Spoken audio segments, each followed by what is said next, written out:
आज हम प्राणायाम की भूमि पर उतरने का प्रयास करेंगे। आज का सूत्र है 1-1-1-1, यानी 5 सेकंड श्वास भीतर लिया, उसी श्वास को 5 सेकंड भीतर रोका, फिर 5 सेकंड प्रश्वास बाहर छोड़ा और 5 सेकंड खाली रखा। इस पूरी प्रक्रिया में प्राणायाम सिर्फ 5 सेकंड का है। अभ्यास धीरे धीरे ही बढ़ाना चाहिए। तो योग में प्रवेश के 4 खंभे हैं, 4 पिलर हैं जिसे कहते हैं। दुखी पर करुणा, सुखी के प्रति प्रसन्नता, क्रोधी के प्रति उदासीनता, पुण्यात्मा के प्रति श्रद्धा। 3 पिलर बहुत आसान है। दुखी पर करुणा बहुत आसान काम है, क्रोधी के प्रति उदासीन होना भी आसान है, पुण्यात्मा के प्रति श्रद्धा का भाव रखना भी आसान है, लेकिन सुखी के प्रति प्रसन्नता का भाव ये थोड़ा कठिन होता है।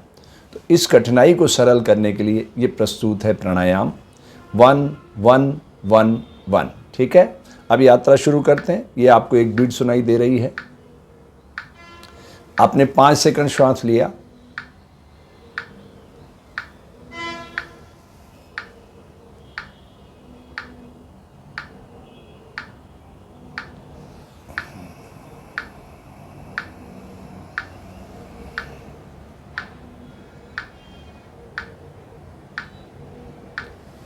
इस तरीके से 5 सेकंड श्वास भीतर लिया, 5 सेकंड भीतर रोका, 5 सेकंड प्रश्वास छोड़ा, 5 सेकंड खाली रखा।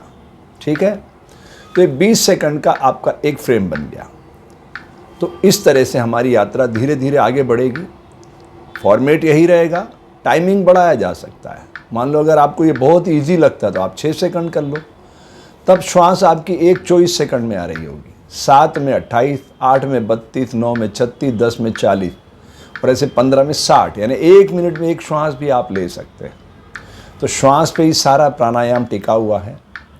तो प्राणायाम की भूमि पर उतरने का ये सबसे सरलतम सूत्र है। चलिए इसकी यात्रा शुरू करते हैं। आँख बंद है, शरीर मूर्तिवत ठहर गया है। अब विचारों को शांत कर देना है। तो सारा फोकस सिर्फ प्राण के आवागमन पर टिक जाएगा।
इस तरीके से 5 सेकंड आपने श्वास भीतर लिया, 5 सेकंड उसको भीतर रोका, 5 सेकंड प्रश्वास छोड़ा और 5 सेकंड खाली रखा। जब अभ्यास आपका पक्का हो जाए, फिर स्टेप 2 में पता है क्या करना है। जब आप श्वास ले रहे हैं तो इस प्राण शक्ति को भीतर उतरता हुआ देखें कहाँ जा रही है।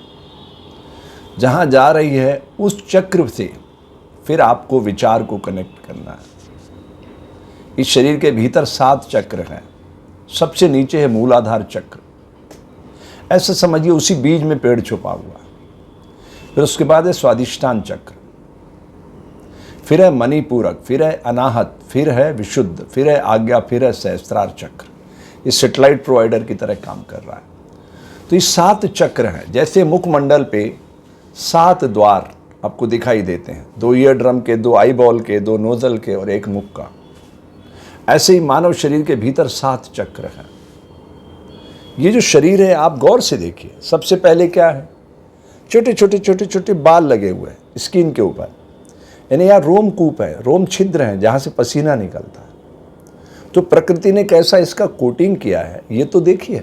सबसे पहले आएगी त्वचा, त्वचा के नीचे आएगी चर्बी, चर्बी के नीचे आएगा मांस, मांस के नीचे आएगी हड्डी, हड्डी के नीचे शिराएं, फिर उसमें रक्त बह रहा है। रक्त रुक जाए खेल खत्म, क्योंकि इसी रक्त पर ऑक्सीजन सवारी करती है। तो रक्त को शरीर में घुमाता कौन है, हार्ट, उसे अनाहत चक्र कहा गया। बिना टकराहट के ध्वनि उत्पन्न करने की क्षमता हृदय के पास, अनाहत चक्र। ये विशुद्ध चक्र है। ये जैसे ही हम प्राण लेते हैं इस डिवाइस में से दूध, दही, मक्खन, घी रूपांतरण की प्रक्रिया करता है। इतना पावर है इसके अंदर। और यहाँ फिर ये सैटेलाइट प्रोवाइडर लगा हुआ है, पूरे यूनिवर्स की पावर को रिसीव करता है। जब हम पैदा हुए थे तब वो तालू इस तरह से चलता था, फिर धीरे धीरे धीरे धीरे त्वचा पक्की हो गई, वो बंद हो गया दिखना। लेकिन जब हम प्रकट हुए थे तो वो चलता था। किसी भी नवोन्मेषी बालक को, मतलब जब बच्चा आया आप उसको देखो गौर से, आपको पता चलेगा। ठीक है, तो मोटे तौर पर सूत्र समझ में आ गया। अब हम इसकी थोड़ी टाइमिंग बढ़ाते हैं, 6 सेकंड कर देते हैं।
तो 24 सेकंड में एक श्वास आने लगी। अभ्यास धीरे धीरे ही बढ़ाना चाहिए। ब्लड प्रेशर फ्लक्चुएटेड होता है, कभी ऊपर कभी नीचे, किसी का लगातार ऊपर रहता है, किसी का लगातार नीचे रहता है। ये एक मानसिक बीमारी है। इसका शरीर से कोई लेना देना नहीं, इसका आपके विचारों से लेना देना है। आप जैसा सोचते हैं उस अनुरूप बॉडी उसको रिएक्ट करती है। शरीर से प्रबल इंद्रियां हैं, 5 ज्ञानेंद्रियां हैं, 5 कर्मेंद्रियां, ये ज्ञानेंद्रियां हैं। अब आप मुखमंडल को गौर से देखिए तो यहां तक आपकी स्वतंत्रता है, जो मर्जी है खाओ पियो, उसका एक परिणाम है, अच्छा या बुरा, है ना। आप कोई दुर्व्यसन करेंगे तो उसका शरीर पे प्रभाव नहीं होगा, ऐसा नहीं हो सकता। आप जो भी खाएंगे यहां भी उसका एक रिएक्शन है, अच्छा या बुरा, राइट। लेकिन यहां तक आपकी स्वतंत्रता है, आपको प्रकृति रोक नहीं रही है, कोई बाधा नहीं उसकी तरफ से, आपको पूरा स्पेस दिया खुला। लेकिन यहाँ से जैसे आप ऊपर जाएंगे ब्रेक हो गए आप। वायुमंडल में जो कुछ भी मौजूद है वही आपको लेना पड़ेगा। आप कुछ भी हैं उससे कोई फर्क नहीं पड़ता प्रकृति को, जो वायुमंडल में वही लेना पड़ेगा, ठीक है। और इन दोनों से पावरफुल ये है, विचार से ठोस वस्तु ब्रह्मांड में नहीं है। अंततः वही बन जाते हैं जो आप सोचते हैं। जीवन एक प्रतिध्वनि है, देर सवेर सब कुछ वही लौटेगा आपके पास जो आपने प्रकृति की बगिया में समाहित किया है। तो बहुत सावधानी पूर्वक आपको प्राणायाम की भूमि पर उतरना है। ये बहुत ही हायर स्टेज है। अगर आपकी नेगेटिव प्रोसेस चल रही है और आप प्राणायाम कर रहे हैं तो वही विस्तार पा जाएगी। मैं दुखी हूँ, मैं परेशान हूँ, मैं बीमार हूँ, हजारों गुना कल्टीवेशन है उसका। इसका उलट मैं स्वस्थ हूँ, मैं मस्त हूँ, मैं आनंदचित हूँ, हजारों गुना कल्टीवेशन है। तो आप प्रकृति से क्या चाहते हो आपको इस समय निर्धारित करना है प्राणायाम की भूमि पर उतरने के लिए, ठीक है। तो ये बहुत ही सावधानी की ज़रूरत है। अब हम 7 सेकंड का फ्रेम डिसाइड करते हैं।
तो इस तरीके से सातों चक्रों के पास मैं प्राणायाम को लेके गया। प्राण के अनुशासन को धारण करते करते सातों चक्रों से मैंने प्रार्थना की कि आप सब एकता के सूत्र में बंधिए जैसे पंच महाभूत। देखिए आप सब अलग अलग हैं, अलग अलग है। ये दुनिया का सबसे बड़ा मैजिक है, दुनिया का सबसे बड़ा मैजिक। इस संसार में सबसे बड़ा चमत्कार अगर कुछ है तो वो मानव शरीर है, इसको पढ़ना है। भारतीय समाज में मौजूद वर्ण व्यवस्था शूद्र व क्षत्रिय ब्राह्मण, मैं वैज्ञानिक तरीके से प्रमाणित कर सकता हूं कि मानव शरीर के भीतर की स्थिति है। वैज्ञानिक तरीके से शूद्र का काम क्या है? सफाई करना। आपके शरीर से मल मूत्र पसीना जो बाहर निकालता है, कफ, वो कौन है? शूद्र। वैश्य का काम क्या है? डेबिट क्रेडिट बैलेंस करना, कुछ पैसा लेगा बदले में माल देगा। पेट क्या करता है? मणिपूरक चक्र, जो आप देते हो इसको यहां से यहां से यहां से तीनों को मिला देता और एनर्जी प्रकट कर देता और कचरा शूद्र को दे देता है। दिस इज वैश्य। और क्षत्रिय ये है हार्ट। मैं आपको सेल्फी मोड पर उल्टा दिखाई दे रहा हूं। हार्ट, ये असली क्षत्रिय है। ये सैनिक हमारी सामाजिक सुरक्षा व्यवस्था में लगे, वो तो हमारी तरह ही हैं। उनको एक वर्दी दे दी गई, बस उसके अंदर तो हमारे जैसे ही हैं। असली सैनिक तो ये है, हृदय बिना रुके थके निर्बाध गति से, जब ये शरीर सोता तब भी वो जागता रहता है। एक सेकंड भी ट्रिप नहीं मारता, जन्म से लेकर मृत्यु तक। और उसका रुकना तो मृत्यु की निशानी। तो ये है असली सैनिक। और ये ब्राह्मण है, ये ब्रह्म को जानती है ज्ञानेंद्रिया। देखिए, आप अपने मुखमंडल को देखिए, निचले का हिस्सा मूवल है, मूवमेंट करता है, ऊपर का साइलेंट है। आधा हिस्सा साइलेंट है बिल्कुल, ऊपर का हिस्सा नीचे का मूवमेंट करता है। इस दुनिया का कोई भी व्यक्ति किसी भी ज्ञान के बल पे श्वास लेते हुए, यानी जो हम ले रहे हैं वही तो ऑक्सीजन है, हमें जीवन दे रही है। जो हम छोड़ रहे हैं कार्बन डाइऑक्साइड, वो पेड़ पौधों को जीवन दे रही है। तो विज्ञान क्या कहता है? ऑक्सीजन शुद्ध है। लेकिन योग कहता ना, दोनों अपनी अपनी जगह शुद्ध हैं। अगर हम कार्बन डाइऑक्साइड उसे नहीं देंगे तो वो हमें ऑक्सीजन कैसे देगा? अंधेरे में ही तो प्रकाश छुपा हुआ है। प्रकृति के इसी रहस्य को भारतीय ऋषियों ने जाना और प्राणायाम के बल पे फिर प्रत्याहार किया, यानी अंदर उतर गए वो प्राणायाम के जरिए कि शरीर के भीतर क्या है। तब उन्होंने जाना कि ये जो है मन बुद्धि चित्त अहंकार, ये तो सैनिक हैं, ये आत्मा के सैनिक है और आत्मा परमात्मा का अंश है।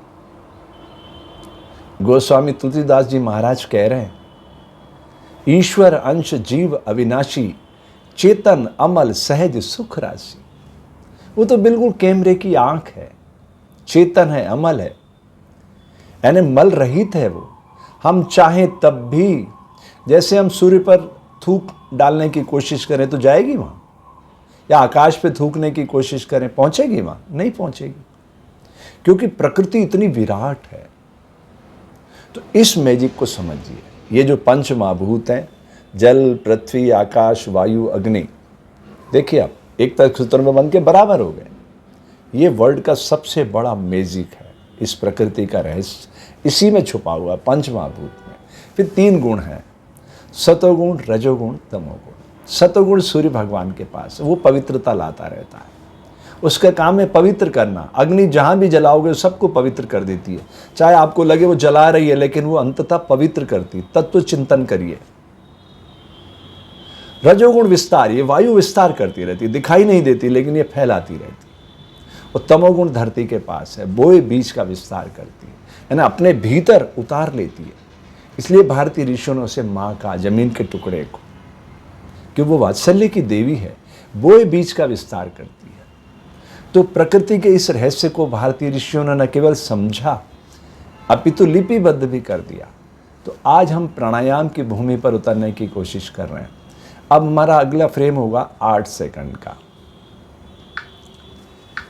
मैं सेल्फी मोड पर हूं, आपको उल्टा, ये मेरा लेफ्ट हैंड है, आपको राइट दिखता होगा, ये मेरा राइट है, आपको लेफ्ट दिखता होगा। जब मैं ये लेता हूं तो मैं श्वास को अंदर रख रहा होता हूं, जब ये रख रहा होता हूं तो प्रश्वास मतलब बाहर करके मैंने उसको बंद कर दिया होता है। ठीक है? तो 8 सेकंड का मतलब है 32 सेकंड की एक श्वास, और मुख में कितने दांत हैं? 32। तो स्थूल शरीर तक की यात्रा है इसी प्राणायाम में, स्थूल शरीर तक। सूक्ष्म शरीर से इस प्राणायाम का कोई लेना देना नहीं है। वो कारण शरीर तो फिर बहुत ही एडवांस है, बहुत एडवांस। आप समझ रहे हैं मैं कुछ कहना चाहता हूं? आंख देखने का काम करती है, कान सुनने का काम करता है, यानी वीडियो और ऑडियो को कनेक्ट करता ब्रेन। इस ब्रेन का जब हम सदुपयोग करना सीखेंगे तब हमें समझ में आएगा कि शरीर के भीतर तो परमात्मा ने सब कुछ प्रकट कर दिया है। इसी के द्वार को खोलने की यात्रा, ये जो 7 चक्र हैं, ये दसों द्वारों के साथ कनेक्ट हैं। 72,000 नाड़ियों का नारियल की जटाओं की तरह घेरा है शरीर के भीतर, और इन सारी शक्तियों को जोड़ने का काम योग कर सकता है। मेरे भाई बहन, योग कोई चिकित्सा विज्ञान नहीं, ये भ्रांत धारणा है, ये कला है। इस कला के जरिए आप बीमारियों को आने से रोक सकते हो। तो मुनि पतंजलि ने सबसे पहले क्या कहा? यम नियम के 10 भागों में मानव सभ्यता के विकास की बात कही। यम के 5 भाग तो स्वयं पर उन्होंने स्थापित किए। अहिंसा, यानी मुझे वो व्यवहार करना है जो मुझे अपने लिए पसंद है, तो सब जीवों से वैसा ही व्यवहार करना है, ये अहिंसा है। सत्य यानी झूठ से बचना। अस्तेय यानी चोरी का अभाव पैदा करना। ऐसा नहीं कोई नहीं देख रहा है तो दूसरे के अधिकारों का अतिक्रमण कर लो ना। हम रात को अक्सर रोड से निकलते हैं, लाल बत्ती लग रही है, हम सोचते कोई नहीं देख रहा, निकल जाएं। ये आत्मानुशासन की कमी को दर्शाता है। जब हमारे जीवन में आत्मानुशासन आ जाता है तो हर चीज एक कर्तव्य और अधिकार के मध्य संतुलन बनाने लग जाती है। राइट? अपरिग्रह, अपनी आवश्यकताओं को न्यून करना, ये तो मृत तृष्णा है, ये कभी खत्म नहीं होती। जैसे अग्नि जल रही है, उसमें घी डालते जाओ तो और वो विराट होती जाएगी, लेकिन अग्नि जल रही है और उसमें घी डालना बंद कर दो तो धीरे धीरे वो शांत हो जाएगी। तो मन का भी ऐसे ही खेल है, ये कभी हमें भिखारी बनाता है, कभी राजा बनाता है। ठीक है? तो मन को बुद्धि के पास ले जाना, उसके पास सॉल्यूशन है।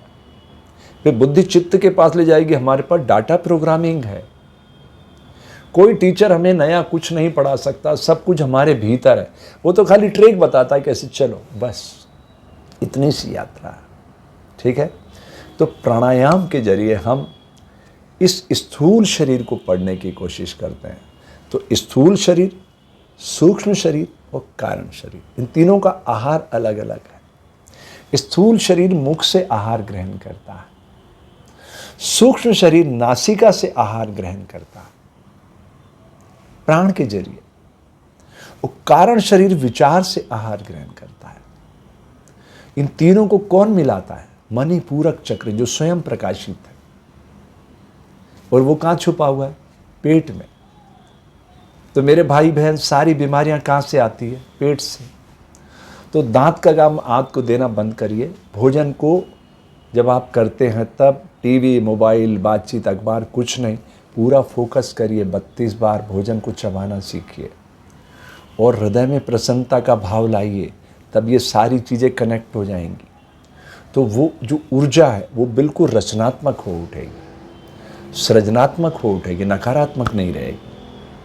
ठीक है? तो ये स्थूल शरीर के अंतिम फेज पे चल रहे हैं। 8 सेकंड पे 8 सेकंड श्वास लेना, फिर 8 सेकंड उसको भीतर रोकना, फिर 8 सेकंड ही प्रश्वास खाली करना, और फिर 8 सेकंड ब्लैंक रखना, ना लेना ना छोड़ना। तो इस पूरी प्रक्रिया में से प्राणायाम 8 सेकंड का ही है, बाकी तो उसमें प्रवेश करने के स्रोत हैं ताकि हम आसानी से उस क्रिया को कर सकें। अगर एक बार ही श्वास लेके मैं 32 सेकंड रोकूंगा तो 2-4 बार आप रोक लेंगे, लेकिन फिर आपकी क्षमता कम होने लग जाएगी। ये सारी चीज़ें बहुत अध्ययन पे आधारित है। तो मैं कह रहा हूँ आपसे, आप प्रयोग करके देखिए, तब आपको पता चलेगा।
इस तरीके से मैंने आपको दोनों हाथों के स्पर्श से ये बताने की कोशिश की। इसकी ज़रूरत नहीं है। जब आपका अभ्यास पक्का हो जाता है तो आप नॉर्मली इस तरह से रख सकते हैं।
ये मैंने 10 सेकंड का फ्रेम लेके इसको पूरा किया है। यानी 40 सेकंड में एक श्वास। ये सूक्ष्म जगत की ओर जाने का प्राणायाम है। सूत्र वही है। और जब आप 15 सेकंड पहुंच जाएंगे तो कारण जगत में पहुंच जाएंगे तो प्रकृति की मंगलमय ध्वनि भी आप सुन सकते हैं। लेकिन वो आपको लगातार अभ्यास हो जाना चाहिए। ये नहीं कि आप एक बार तो 1 मिनट ठहर गए, दूसरी बार 50 सेकंड, फिर 40 सेकंड, ये नहीं चलेगा। हमें लगातार बढ़ते हुए क्रम में अपनी शक्ति को प्रदर्शित करना है। ठीक है, तो आपके मंगल की कामना करता हूँ और उम्मीद करता हूँ कि आप इस प्राणायाम के सूत्र को, जिसका स्रोत है 1 1 1 1, फिर एक बार मैं बताना ज़रूरी समझता हूँ। 5 सेकंड से शुरू करके धीरे धीरे इसको 8 सेकंड तक ले जाना है। यानी 5 सेकंड श्वास लिया, 5 सेकंड उस श्वास को भीतर रोका, 5 सेकंड प्रश्वास छोड़ा और 5 सेकंड खाली रखा। इसमें पूरा प्राणायाम सिर्फ 5 सेकंड का है। प्राणायाम का मतलब यही है कि प्राण के अनुशासन को धारण करना, कि उस शरीर के भीतर उतर के कैसे रूपांतरित कर रहा है सारी चीज़ों को। इस रहस्य से जुड़ने के लिए भारतीय ऋषियों ने प्राणायाम के अनेकानेक सूत्र दिए हैं। तो इन सूत्रों के जरिए हम शरीर के भीतर इस प्रकृति के बनाए चलते फिरते देवालय के भीतर उतरने की कोशिश करेंगे और जानने का प्रयास करेंगे कि इसको सरल, तरल और प्रसन्नचित कैसे रखा जा सकता है, इस यंत्र को। ठीक है, तो आपके मंगल की कामना करता हूँ।